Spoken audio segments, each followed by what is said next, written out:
set will be gone after next weekend, right? Oh, yeah. The set will go after next weekend, right? The set is gone Halloween night. Oh, that Wednesday. So It turns it'll be here for his next show? It'll be here next Tuesday. I can work with it.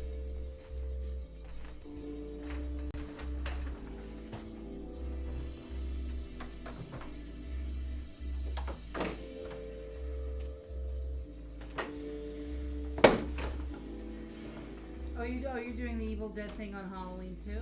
Yeah.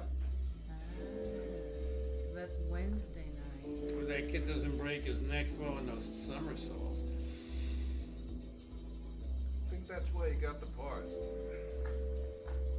It certainly wasn't his singing talent. How old is this kid that does somersaults? Late teens, early 20s. Might be able to use him for the Renaissance. I like him. Don't ever change, Alex. Don't ever change. Particularly, don't ever get to be 60 years old. You're gonna hate it. I hate it. You'll come to a time in your life when Viagra is your drug of choice. Believe me, it's no fun.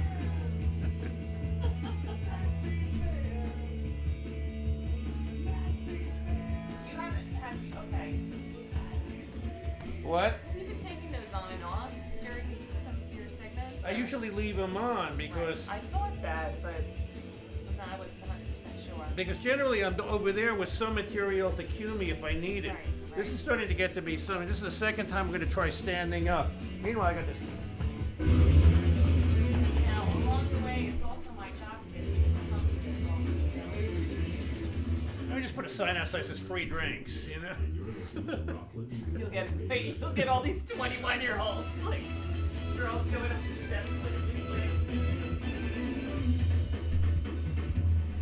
If your idea of a fairy tale was something that Dave told you down at Johnny Cakes, you're gonna Just love. song. Hello. Oh, he told us a story yesterday. He's hysterical. Oh, I love David. His Alma tales are the best. So are everybody. Oh my God, he's taking me back. The Toreadors. Ole! Oil of Ole! Wonderful, regenerate. Oil of Oy Vey. That's not bad. I could use it. Very good. Oil of Oy Vey. It's kosher for Passover. Right. Like this, please. When they told me down in Miami I couldn't lift my face anymore, I was terribly, terribly disappointed. Then I heard about a wonderful product, Oil of Oy Vey. I wonder now why I even bothered to have surgery once. Yeah, I like it. Thank you. You know, you haven't seen Natural Rhythm till you see Clarence Thomas tap dancing on a copy of the U.S. Constitution. Get too close to me. Why? I'm your boyfriend, supposedly. If I can't get close to you, nobody can. Supposedly, guys, come on. We're trying to get this going, you know. Meanwhile, I got him wandering around looking for pumpkin seeds. Kids looking for pumpkin seeds. You'd be better off looking for seed money, you know. Okay, boys and girls. Okay. Okay. Okay, remember, every 10 minutes, and I'm just gonna... Every 10 minutes, 40,000 people are thrown out of the houses because of foreclosure. So I'm gonna put my hand up, Mm-hmm. and then put this up also. So I'm gonna give you kind of two cues close together, okay? If you exist, get me through this. And if you don't tell me.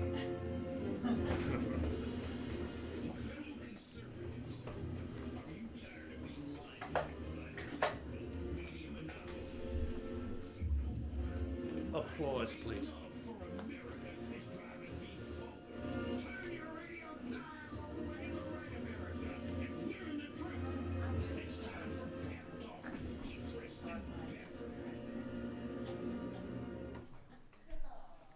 Good evening, good evening, good evening. Do I have power here, Richard? What is going on? Is this the way it's always going to be? Come on. Turn it on. Is it on? Turn it No, do I have to turn it on? Switch. Hello, hello. Oh, now I got power. That's wonderful. You know, they say that the great performers always need a little kick in the can to get them going, and I think we got it going. It's so wonderful to return to this place tonight. Hi, I'm Preston Pepper, and the name of the show is, of course, Pep Talk. And you people out there knew that. The people out there in the audience who come here every Tuesday night looking for the truth, looking for hope, and they know they'll get it from old Pep.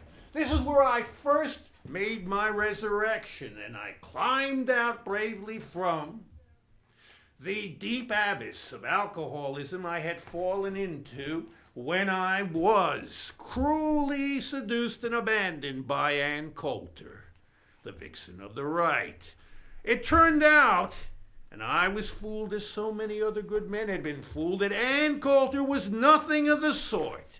Rather than being a true partisan of the right, she was actually a Mata Hari, a double agent working for the liberals, who had one thing on her mind, and that was bringing America down. And along with America, she wanted to bring down God and a whole other things, including the Republican Party. It was a terrible thing that happened to me, and I started drinking. I was living out on Long Island. I was living in a little barn above the garage at Mrs. Blair's estate, out in the horse country in Huntington, Long Island. I had a bottle of whiskey under my bed. I was more drunk than sober. I had no phone. I rarely bathed. And I liked it that way. I had come to the point in my life where all I wanted to do, where old Pep wanted to do, was to fade away. I had given it all to the United States of America, the land that I love more than my own kin. And I just couldn't do it anymore. I wanted to fade away. I wanted to say goodbye to the culture wars. And I just wanted to clutch that bottle close. And I just wanted to drown in my own sorrow. But it wasn't to be, because a certain woman, a woman who I had met 40 years ago in Paris, France, the capital city of love, decided otherwise. Bubbles McAdoo, the jolly socialite from the Hudson River Valley. Bubbles McAdoo, the woman who during her younger days was fondly referred to as the Doris Duke of Dutchess County. The woman who is still known today for her numerous eccentric philanthropies, didn't want to see old Pep fade away. And when a woman like Bubbles McAdoo sets her mind on something, be it a puppy, or a kitten, or a philosophy, or a man, there is no power on this green earth that's going to keep her from obtaining what she's got her sights set upon. What happened next? There was a knock on the door one rainy night. I opened the door, and who was standing there? Well, nobody else but Othello, her chauffeur, and her mahout.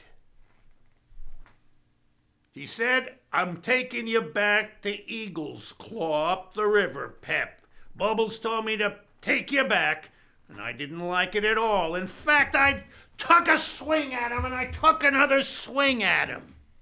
And I woke up in Eagle's Claw, rubbing my jaw in the shower, looking up at Othello, and remembering somehow that he had been, amongst other things, the welterweight champion of the world. Then the wildlife got to him, and He ended up destitute, sleeping on Skid Row, and Bubbles, always a great fight fan. In fact, I should tell you this about Bubbles. Bubbles loves boxing. She loves boxing like few other things in her life. And in her younger days, she often served as a cut man in the corner for some rather prominent pugilists, including Roberto Duran, who would not fight unless Bubbles McAdoo was in his corner. She's that kind of a woman. Anyway, I looked up at Othello and I said to him, I guess you knocked me out. You must have caught me with a good square one right on the jaw. He says, no, Pep. You slipped on an empty bottle and went and took a header. I felt totally embarrassed. If the welterweight champion of the world had knocked old Pep out, I could live with it, but a bottle of Jack Daniels, long since finished, was the source of my aching jaw. For the next 6 days, Othello was my constant companion as I endured a process of sobering up, of exercise, sauna baths, steam baths, and massages that can only be described by one word: torture. And on the 6th day, he led me into the great lady's presence. How you doing, Pep? She said. I done better. Nice to see you. He said, well, we got an appointment in 10 minutes. And you know where that appointment was? It was right here at Rockland World Radio, where I'm working today. Rockland World Radio, where Richard Quinn fights against the forces of liberalism day and night and sends out a message of truth and hope to the people of the world, promising them that if they listen up good, they won't fall under the boot heel of socialism. But at that moment, I wasn't prepared for what she had in mind. She said, you got a job interview with Richard Quinn. And I said, oh my God. And at that moment, I felt her hand squeezing mine. And somewhere inside the head of me, full of cobwebs, I just felt a glimmer of hope, and I just shook my head like a little boy who was going to go into the doctor's office and get vaccinated. That's how bad I felt. Inside, I was a miasma of self-hate and pain. I stood in front of Richard Quinn's desk half an hour later, and Quinn was right to the point with me. He said, Pep, said, you know, we're a small outfit, but we are an ambitious one. We want to make the big time. We're tired of the toilet bowl. We want to go to the Super Bowl. But we don't have a quarterback. This fine woman says you might be the man we're looking for. We were looking at some of your old shows, the old Preston Pepper Show. We got an idea for something even better if you're up for it. But are you up for it? I said, sure, why not, Richard? Looking around for any way out, but I didn't see it, so I just stood there and took it. But I felt Bubbles squeezing my hand again, and she said, Rich, don't you worry. Just dust off a place in your trophy cabinet. You got your quarterback. You got your quarterback. And that's how my resurrection started. A lot of people didn't think I could be resurrected. I had fallen so far. But I got the love of a good woman behind me.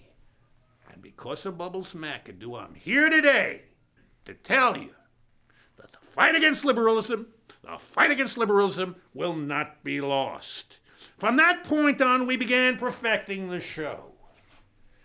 And we began to increase our audience share until Rockland World Radio had achieved a viewership and a listenership that made it one of the most important voices of the truth in the entire world. And that's what I wanted to tell you. That's the kind of show that we're going to be putting on, the kind of show that we are going to be putting on, boys and girls, just before the election. And now that I've said that, I want to move into something else. Did you see those debates? Did you see that debate last night?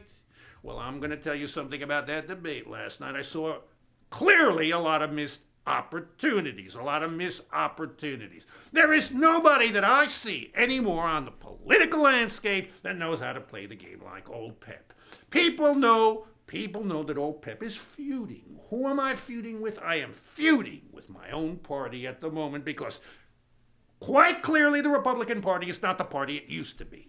It is a party of neocons and blue dog Democrats who have snuck into our fortress, wrapped themselves in our colors, and have taken the party of Lincoln and thrown it right down on its head. I'm sick of it. What I want to say right now is nobody out there knows how to play the game the way it's supposed to be played. And when I went down to the Republican convention this year, I had an idea that I was going to be selected to be the vice presidential candidate, and it didn't happen. To say I was heartbroken, to say that old Pep was heartbroken, would be an understatement. And I'm not given to understatements. I am not given to understatements. What I am given to is giving the people of this great nation the clear truth. I'm a truth teller. I am a truth teller. I say it like it is, and I don't hold back. After that moment, after I was embarrassed by going all the way down there, paying my own way, finding out there wasn't even a hotel reservation in my name, I began to look at new possibilities. I still had a lot of clout inside the party, but people were also beginning to worry about me because through the course of the year, I had determined one thing was happening. And the thing that I had determined was that people were beginning to lose faith in our party. We just were not dragging the people in there. Something terrible was happening. As I summed it up in a meeting with Karl Rove, Clarence Thomas, and numerous other members of the party at the pool house out at Eagles Claw, I said, we are just not popular anymore. We are not lovable. Nobody wants to kiss a Republican. Nobody wants to kiss a Republican except possibly another Republican. And the only way they're going to do that is if they're on some kind of controlled substance. It's a terrible, terrible thing. We have got to make a move so that things can stay the same. And I came up with a concept I continuously tried to sell to my fellow Republicans. We have to change so things can stay the same. In fact, in one heated session, I said to Karl Rove, a good friend of mine, if you knew Karl Rove the way I know Karl Rove, you'd love him. He's a wonderful, wonderful person, all feeling driven. We are not the kind of emotionless robots that the liberals would portray us as. We are people who are driven by strong feelings, and sometimes it can rip our party apart. I said to Karl, Karl Rove, let me tell you this, boy. You ought to see a movie. The name of the movie is The Leopard. He said, is it a jungle picture? I said, a jungle picture? No, it's not a jungle picture. It's a picture with Burt Lancaster. It's a Crimson Pirate. Not the Crimson Pirate, you dodo. It's a movie about an Italian aristocrat in the 19th century who decides to side with the Republicans. Republicans? Not that kind of Republican, Karl. They want a republic. He decides to side with the Republicans because he feels by siding with the Republicans, he can make sure that things change. So they stay the same. He wants to change so things will stay the same. And Rose says to me, they make that kind of a movie? I said, yeah, they do, Karl. And if you would stop watching that one movie you're so fond of, the Texas Chainsaw Massacre, we might get somewhere. Karl looks at me and says, yeah, but I like it. That's the kind of people I was dealing with. I was trying so hard to push the party more to the center. It got really, really tough, and I decided that the best thing that old Pep could do was to retreat. And so I hunkered down here. I mean, I could have run. I thought I had the money, in fact, to run for president as an independent because Madam Hepzibah, Bubbles' soothsayer and astrologer, took one look at me one night and said, you're a man. He's the reincarnation of Teddy Roosevelt. Can you imagine how I felt? The resurrection of old Teddy Roosevelt. Old testosterone and trust-busting. He was a real fella. You know, and I felt from that moment on I was called upon to do bigger and better things. So I started to work on an independent run with my very own Bull Moose Party, which I was formulating up here with a team I had assembled of, get ready for this, Reformed liberals. My team, except for Rory, who's a small R Republican from the get-go, he's my economist and he's a wonderful guy. He's the man who's responsible for coining the phrase white whales in the Florida real estate market. Rory's research determined that the white elephants down in Florida were all now underwater, hence the term white whales. The others, though, Brent and Steve, the truck-driving son of America, and the other fellas, all were liberals, until old Pep got him under their wing like I did with Alex. You see, the people in this country who have fallen for the siren song of liberalism, like my own mother, died screaming for Medicare in a North Carolina madhouse. They didn't have a chance years ago. There was no cure and there certainly was no treatment. But now, using principles that I learned in a 12-step program, we don't have to talk about that too much, I was able to develop what we call Liberals Anonymous and another program closely related called Libanon. With these two programs, I was able to take liberals and turn them into high-level functioning small R Republicans. It's a daunting process, and there are slips. There's no doubt about it. Liberalism is a disease, a horrible disease that can destroy people. For example, my very own tax accountant, Ira Glass. I remember the night when I got a telephone call. I was sitting in bed reading the Wall Street Journal, and, I got to tell you something about the Wall Street Journal. It's great for sneaking a copy of Penthouse in there, and Bubbles is in the other bed. We have these beautiful twin beds. And Bubbles says, "What you reading, Pep?" I said, "I'm just looking at some figures, dear, just looking at some figures." When the phone rings, oh, my God, it was Ira Glass. He goes, "I'm slipping, Pep, I'm slipping." Oh my God, I thought for a second, how dare he call at this hour? But then I realized, as I was his sponsor, Liberals Anonymous, I would have to extend myself a little bit. And I said, "Come on, Ira, what's the matter?" He said, "I'm slipping, Pep, I'm slipping. I'm heeding the call of the dark side." And I said, "Hang on there, I'll be there, Ira. I will be there in a few minutes, but first of all, get the big book. Get Atlas Shrugged and read the first chapter. I'm going to get in the Avante and I'll be there as quickly as is possible." I hung up the phone. Bubbles looked at me and she said, "What's the matter?" I said, "It's bad, Bubs. Ira Glass has slipped. He's fallen back into liberalism." She says, "Oh my God, I hope you got it all fixed up before tax time. We'll have to hire somebody else." I said, "Don't worry about it. I'll take care of that." I made a phone call and I called up Big John, who's the de facto sheriff in this town. I got to tell you something. Last week Bubbles was approached by law enforcement in the town, and they asked her to make a substantial contribution to the anti-drug program. Why? Because of the asinine economic policies of the Obama administration were broke. There is no money in the county for any cops. We have one police officer for the entire county. Consequently, criminals can do anything they want. They're breaking into houses. They're molesting our women. They're selling drugs to our children. Hopefully that this contribution from Bubbles McAdoo will set things right. It's still too early to tell. Well, anyway, because I have taken such a strong stance here, I'm getting a wave. They trying to tell old Pep, you're getting over the line. And I always get over the line because I just don't know any boundaries. If there's one thing I hate, it's anybody telling me what to do. My name again, lest you have forgotten, is Preston Pepper, and my politics start where Ron Paul's finishes. Well, anyway, I get on the phone to my de facto sheriff, Big John, and I said, "Big John, get here as fast as you can. We got a big problem." And 5 minutes later, Big John was outside of the the main entrance at Eagle's Claw, the magnificent estate that Bubbles inherited from her grandfather.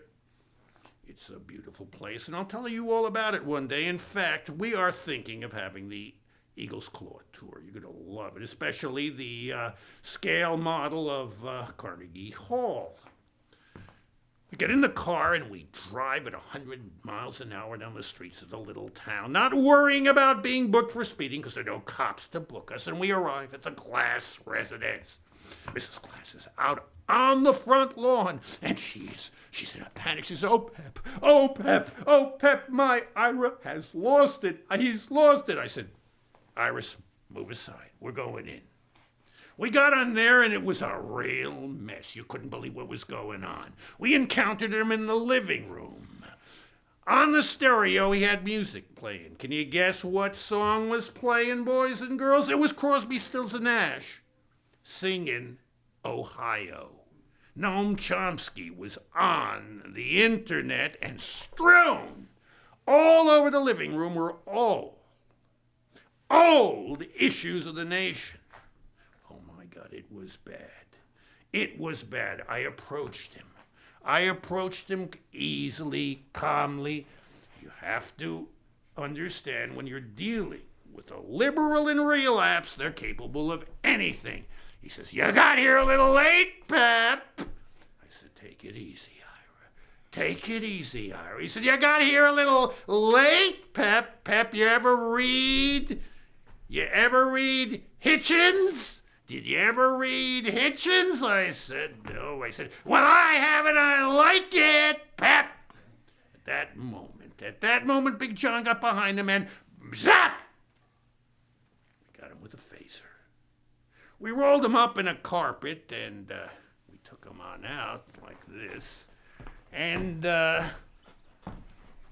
his wife was outside. I said, "Iris, don't worry.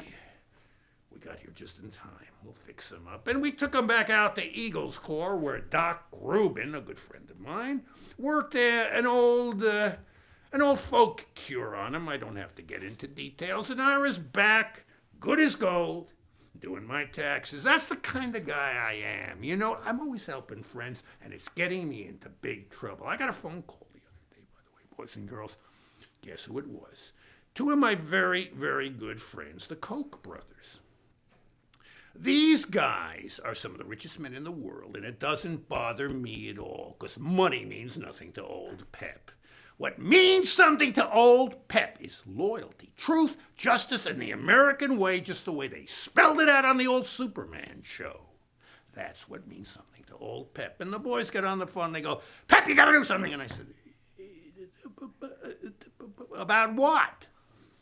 He said, "We're being persecuted. The 1% is being persecuted." I said, "Persecuted? What do you mean you're being persecuted? You guys are worth $25 billion. He says, "It's not about the money, Pep, and you know that as well as I do." I said, I said, "What's the problem?" He says, "We are being treated, the 1%, horribly. Horribly, horribly, horribly, horribly. You know, the black people in this country are at 20%. They won't take it. There are only 6 million Jews in the United States. They won't take it. The 1%, Pep. We gotta take it. You know, I feel like a Jew in Germany. That's how I feel, Pep." I said, my God. And that's when I thought I probably would have to do something. I mean, I don't change my clothes in a phone booth, but if such things still exist. But some people, particularly Bubbles, after a strenuous night of working out, has called me some sort of a Superman. And I thought maybe it was time for me to put my underwear outside of my pants and do something for the Koch brothers. And I began to look through my phone book, and I made a phone call. I called up Clarence Thomas. And I said, "Clarence, we got a problem." He says, "Oh, what, the Koch brothers again?" I said, Clarence, they do sign your paycheck." He said, "Well, you know, they're freaking out, Pep." I said, "I don't know if they're really freaking out, Clarence, but I got an idea. And the idea I got is this. Why can't we make any criticism, legally speaking, of the 1% a hate crime? He said, you could probably do that, Pep, but you'd have to sneak it through the Congress around midnight when the liberals are sleeping. I said, we could do that. He said, but get down to Washington and we can talk about this thing. You know, it might not be a bad idea. And that's what I'm working on now. You know, I had a terrible time in Washington when I went down there to plead their case in front of a Senate subcommittee, and somebody called me a clown. He said, what's that hat on your head? I said, you're speaking to Scottish nobility here now. And that's another long story that all of the followers of Pep Talk know about. Bubbles McAdoo, sweet Bubbles McAdoo, was so grateful to old Pep when Karl Rove and I fixed the election for Mother of the Year and gave her the title that she said to me, Pep, what do you want? I've been thinking of buying you an NFL franchise or a baseball club. But your good friend, Major Mike, when we were out at the Trophy Wives Ball in California, said, you know, Pep is not just a pundit, Bubs. He's a philosopher. And if he had been born in Britain, he would undoubtedly enjoy a title.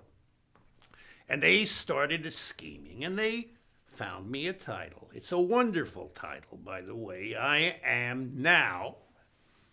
I had to go to Scotland and attend a clan meeting. I'd been to clan meetings before, but nothing like this. First of all, the color scheme was completely different. You know, after one of these meetings, you just can't throw your clothes in the washing machine with a little bleach.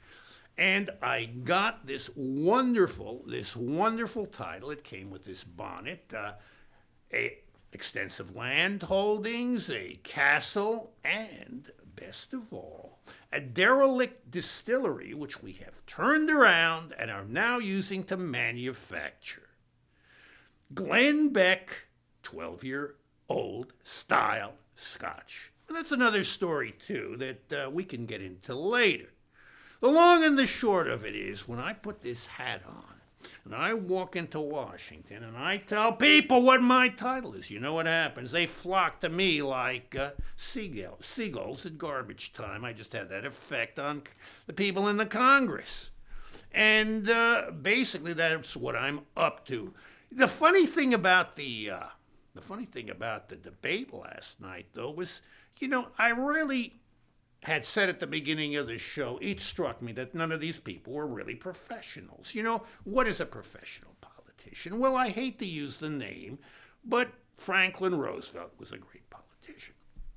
And a story goes, his wife Eleanor comes up to him and she goes, Franklin, I hear that the Republican Party are spending $5 a vote to capture Dutchess County. And the great man just looks at her and he says, don't worry, Eleanor, we're paying $6. And that's the way it was back then, and it's the way it should be today. If I had been Obama or Mitt Romney, I would have told the American people clearly that the other candidate was correct in his assumption that we were not spending enough on defense, and to remedy that situation, I would be funding a secret weapons program in northern Ohio that would employ 25,000 people 2 days before the election. And I told that to Chris Matthews, and he said, Pep, why didn't you tell Obama? And I said, I don't know, Chris, I just thought about it. And he said, we got to have you in the Democratic Party. And I said, it ain't going to happen, Chris. Well, they're waving to me now, and this was sort of a dry run tonight. You know, nobody in the crew was allowed to drink, and maybe that accounts for the rather stiff presentation. That's a kind of an oxymoron. How can you have a stiff presentation when it's a dry run? But we'll figure that out. Anyway, I want all you people to know that old Pep is going to be going into extensive training for the next 2 weeks. Come here, Sue. I want you to meet somebody. You know, finally, after a long time, come here, show 'em. Finally, after a long time of me protesting to the powers that be here at Rockland World Radio, I said, Rich, I need somebody in that seat next to me, and look what they got me, a blonde. That's what I was looking for the whole time. It's like old Rich read my mind.